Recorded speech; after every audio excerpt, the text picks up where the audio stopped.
Hello everyone, आज हम पढ़ेंगे एनसीईआरटी पैटर्न ऑफ क्लास 8 का chapter number 4 the treasure with in second part.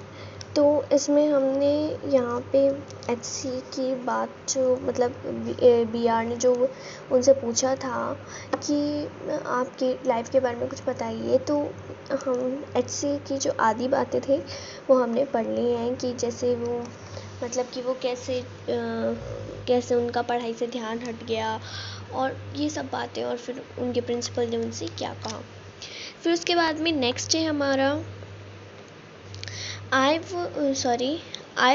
I used to be a very good sportsman. I had been the censor champion for so many years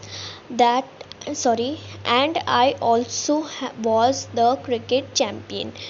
तो अब जो H C हैं वो ऐसे कह रहे हैं कि मैं एक बहुत ही अच्छा स्पोर्ट्समैन हूँ, एक चैम्पियन हूँ मैं बहुत ही अच्छा, और मैं क्रिकेट में भी बहुत अच्छा हूँ और बाकी सारे गेम्स में भी बहुत अच्छा हूँ। फिर है I use to play every game, मैं हर गेम खेलना चाहता हूँ, but that year I did not step out into the field. अब जो है वो एचसी कहते हैं कि मैं उस साल जो है मैं एक उधर गेम खेलने नहीं गया था। फिर I would go for players and all I would do was eat and study. I normally used to copy and pass, but I realized that once I was in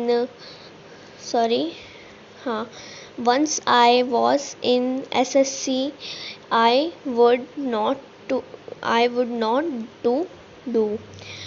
अब जो है फिर अब ये कह रहे हैं कि मैं नॉर्मली तो मैं ये चीटिंग करके कॉपी करके पास हो जाता था, लेकिन ये जो एसएससी की एग्ज़ाम थी यानी बोर्ड एग्ज़ाम थी अब की बार, तो मैं उसमें पास नहीं हो सकता था, तो मतलब कि मैं कॉपी नहीं कर सकता था।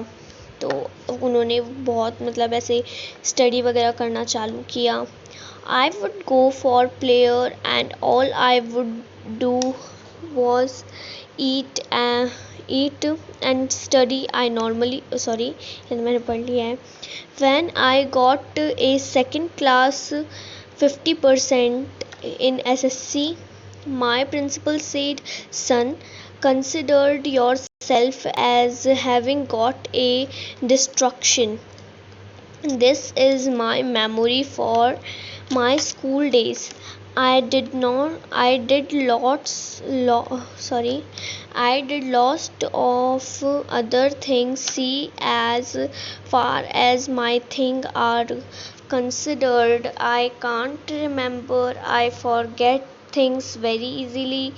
To remember, I have to see things as a photograph. I read a book and I can remember a matter as a photograph, but not through my mind.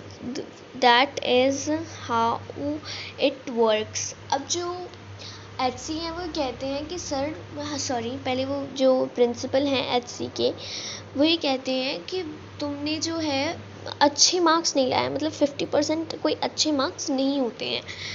तो उन्होंने कहा कि आपको मतलब है जो पढ़ाई करनी चाहिए, ये सब करना चाहिए। तो एचसी कहते हैं कि सर मैं पढ़ाई करता हूँ पर मेरे को है ना याद नहीं रहता। मैं अगर मुझे कोई चीज़ याद करनी है तो मैं फ़ोटोग्राफ के थ्रू ही उसको याद कर सकता हूँ। अगर जैसे मेरे को कोई भी बुक है तो मैं उसका जो मैटर है वो मैं बहुत जल्दी से भूल जाता हूँ। तो अगर मुझे कोई भी बुक याद करनी है, कोई भी कुछ भी याद करना है, तो मुझे उसकी फ़ोटोग्राफ एक बार देखनी होगी, फिर मुझे याद होता है। BR अब जो एडिटर हैं वो कहते हैं when you were in school and you were doing badly, did the teacher pull you up and how did you feel? तो अब जो BR हैं वो ऐसे कहते हैं कि जो आपकी जो टीचर थी आप ऐसे पढ़ते नहीं थे तो आपकी टीचर आपको कुछ नहीं कहती थी, आपकी टीचर आपको मारती नहीं थी? हमारी टीचर तो भाई बहुत मारती थी। तो वो ऐसे कहते हैं। फिर उसके बाद में ऐसे कहते हैं कि वो मारती थी बट मुझे कोई फ़र्क ही नहीं पड़ता था। मेरे को कोई फीलिंग मतलब ऐसे felt anything, I never felt anything on being pulled up का मतलब है कि मारना। तो वहाँ पे तो जैसे अब जब पहले के टाइम पे क्या है कि स्टिक वगैरह से मारा करते थे, तो हाथ पे मारा करते थे। तो ऐसे वो कहते थे कि मारती थी पर मेरे को कभी कुछ फ़र्क ही नहीं पड़ा। मैं थोड़ी देर बस यूँ 5-10 मिनट ऐसे हो जाता था कि भाई मार पड़ी है, लेकिन फिर मुझे कुछ फ़र्क ही नहीं पड़ता था। मैं वापस से खेलने चला जाता था या फिर ऐसे ही, मेरे को कभी कोई फ़र्क ही नहीं पड़ा इस चीज़ से।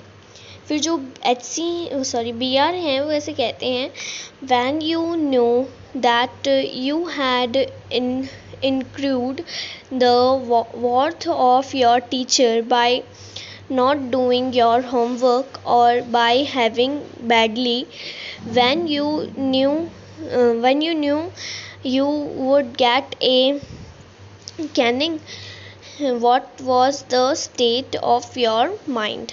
तो अब जो बी आर ये कह रहे हैं कि आप जब होमवर्क नहीं करते थे या फिर आपकी जो आप होमवर्क नहीं करते थे, आप डूइंग बैडली मतलब कि अच्छी हैंडराइटिंग में नहीं करते थे, तो आपकी टीचर आपको कैनिंग का मतलब होता है पनिशमेंट नहीं देती थी।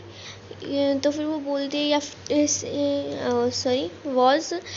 What was the statement of your mind. तो अब जैसे टीचर कई बार नहीं सुना देते हैं बच्चों को कि तुम होमवर्क नहीं करते हो, पढ़ा करो ऐसे, तो ये सब सुनाते हैं। लेकिन जो वो बी आर जो हैं ऐसे कहते हैं कि भाई मुझे कभी कोई फ़र्क ही नहीं पड़ा, कोई भी कुछ भी कर दे, मुझे मार ले, पीट ले, कुछ भी स्टेटमेंट वगैरह कुछ भी सुनाए, मुझे कभी कुछ फ़र्क नहीं पड़ा। तो इसमें कैनिंग का मतलब है punishment. Include the warm of your teacher में इसका मतलब है मेड योर टीचर फ्योरस, मतलब कि एंग्री कर देना, ऐसा कुछ, ठीक है। फिर बी आर कहते हैं, यू नेवर फेल्ट इनक्रू और थ्रेंड। बी आर कहते हैं कि आपने कभी कुछ मतलब आपको डर नहीं लगा कि भैया ऐसे मार पड़ेगी या फिर कुछ ऐसे। फिर ऐसे